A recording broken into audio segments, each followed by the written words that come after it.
措施再度登上了国际新闻版面。在高雄有一名菲律宾籍移工，目前呢日前在居家检疫期间，为了要拿东西给其他也在隔离的朋友哦，就离开自己的房间，短短8秒钟，只是走到了走廊上，结果就被依法开罚了。Oh man, guys, yeah, Taiwan takes this super seriously. So 8 seconds, $3,500 fine. I think that's probably maybe $4,000 Canadian or more. But yeah, that's why I was kind of scared pointing my camera out the room the other day. Let's jump in and see exactly my whole experience from getting to the airport all the way to here, and what the Taiwanese government is doing to keep the country safe and to keep me safe as well. So when I got off the plane, I wouldn't say that the airport situation was the best. There was definitely people crowding within 6 meters of each other. There was like 3 or 4 checkpoints. They had, they checked our temperature.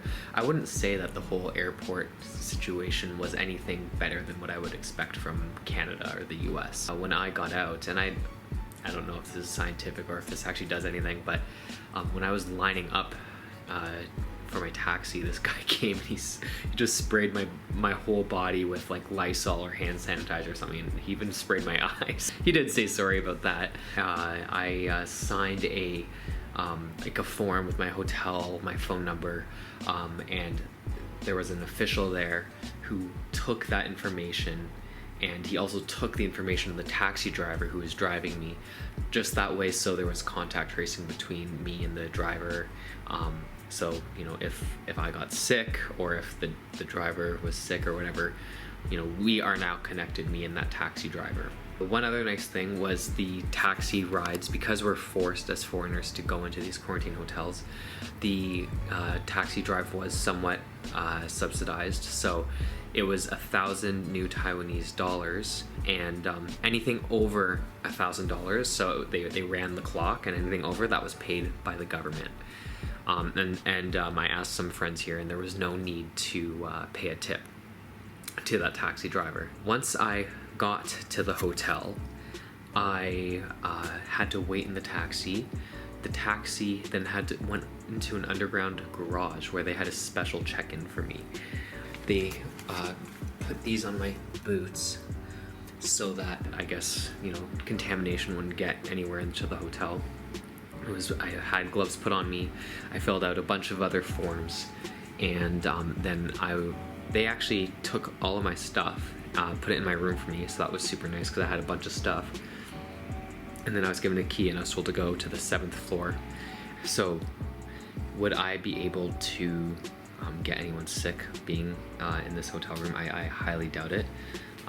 It's been pretty secure. I would say the only thing that I think was probably could have been done better was just the crowd control in the airport. That wasn't great. I can have things brought to the hotel for me and they'll leave it in the front of my door, but I can't give anything to people to the outside, which honestly that makes sense. They did provide me with a thermometer for 200 new Taiwanese dollars.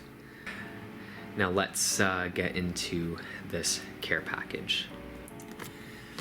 Alright, so here it is. I'm in day 3, so I probably should have opened this earlier, but I've been keeping myself pretty preoccupied, to be honest. Alright, so I got the thermometer and the subsidized taxi. This hotel is potentially also subsidized. On the very first day I was here, I did receive a call from a policeman who, thanked me for my cooperation, and he just asked me some, questions on how I was feeling and all that. This is from the municipal government of Xinbei, New Taipei City, of where I am. So let's see. I haven't opened it yet. Alright, so this is nice. So I got some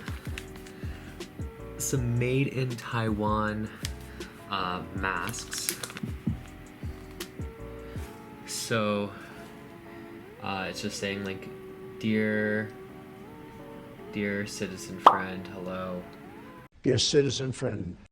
It's outlining some different rules, and it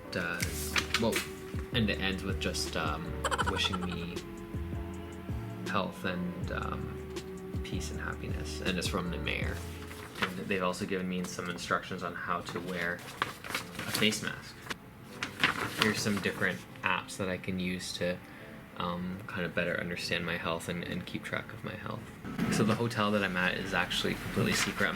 I've been asked to not tell anyone where I am. I have told a few people, like some family and friends, but not to make it public. The reason being is that if people in Taiwan knew that there were people being quarantined at this hotel, it would affect the business of the hotel. Other people wouldn't want to come here. So that's one other thing, is it's been kept kind of secret. And I don't know if that's good or bad, but it's just something that I've been asked to do. Well, yeah, that's pretty much it for today. Let me know your thoughts on if you think this this whole system that Taiwan has in protecting it from getting outside COVID cases into the country is good enough. The one interesting thing is I haven't received any COVID tests while in Taiwan, and I don't know if I'm going to receive a COVID test before I get out. It's just kind of like, you quarantine for 14 days. Everyone has to quarantine, and if you are able to get out of quarantine without having a fever or feeling sick, then you're just assumed okay. Whereas there are some other countries, I believe, where quarantine is not mandatory, but what they do is they will do COVID tests instead, and if you're negative, then you're free to go. But yeah, I'm interested in hearing your thoughts. It seems to have worked so far. They do have foreigners coming into the country and getting sick, but they're just stuck in their hotel, so it doesn't locally transmit.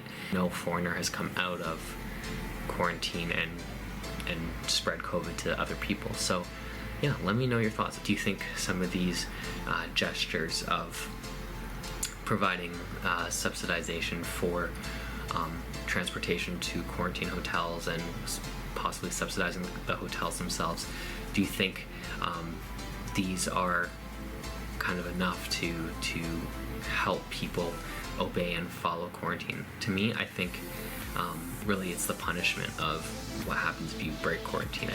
I don't know if I heard jail time, but it's like crazy high fine, and you'll probably never be allowed into the country again. But yeah, that's kind of the whole procedure that I've gone through so far, and my experience with working with the government and people here.